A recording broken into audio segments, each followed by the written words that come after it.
नमस्कार साथियों, जून 1767 ईस्वी के अंतिम दिनों में 50,000 सेना व तोपखाने के साथ जवाहर सिंह ने सिंध नदी को पार किया और मराठा अधिकार क्षेत्रों पर लूटमाट व उपद्रव करना प्रारंभ किया।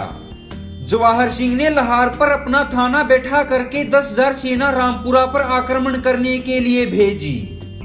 इस सेना ने रामपुरा के समस्त क्षेत्र में लूटमार की और वहां की मराठा सेना को पराजित करके भगा दिया। विजयानंद जाट सेना ने रामपुरा से आगे बढ़ करके आसनगढ़ी को घेर लिया। आसनगढ़ी का महंत इस जाट आक्रमण से भयभीत होकर भाग निकला और इंदुरखी के गोंड राजपूत राजा की शरण में चला गया। जाट सेना ने आमान के आसपास भी लूटमार प्रारंभ कर दी, जिससे भयभीत होकर आसपास के व्यक्ति गांव छोड़कर भाग निकले। इन विजयी सफलताओं से जवाहर सिंह का उत्साह अत्यधिक बढ़ गया। अतः महाराज जवाहर सिंह ने 11 जुलाई 1767 ईस्वी को भारी वर्षा के दिनों में ही भिंड और अटेर पर आक्रमण करके उन्हें भी अपने अधिकार में कर लिया। ये राज्य अभी तक मराठों को राज्य कर दिया करते थे, अब उन्होंने कर जवाहर सिंह को देना स्वीकार किया। भिंड और अटेर के राजाओं ने निर्विरोध उनकी अधीनता को स्वीकार कर लिया। तब जवाहर सिंह का उत्साह और अत्यधिक बढ़ गया।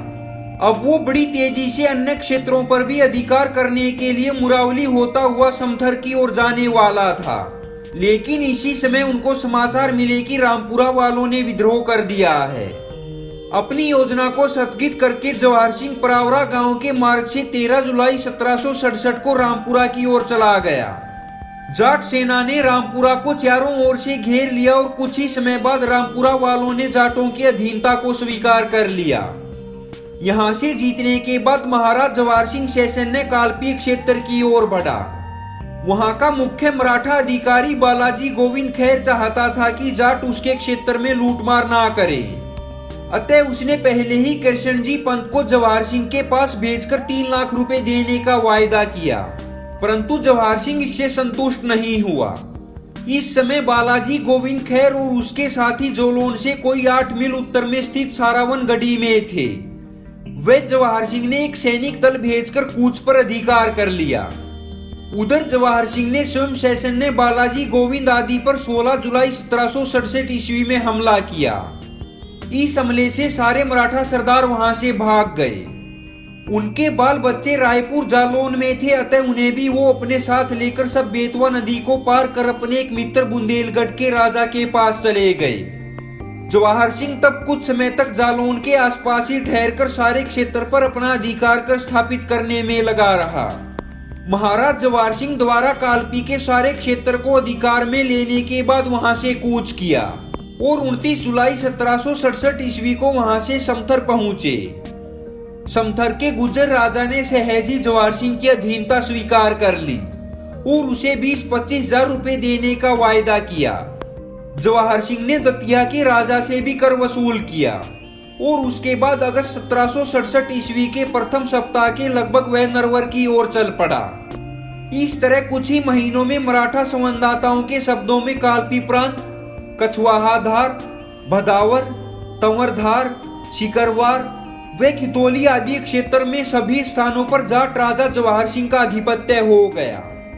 केवल ग्वालियर और झांसी ही मराठा अधिकार में रह गए थे। शुक्रवार 14 अगस्त 1767 ईस्वी को जाट सेना ने नरवर के घाट पर नदी को पार करना प्रारंभ किया।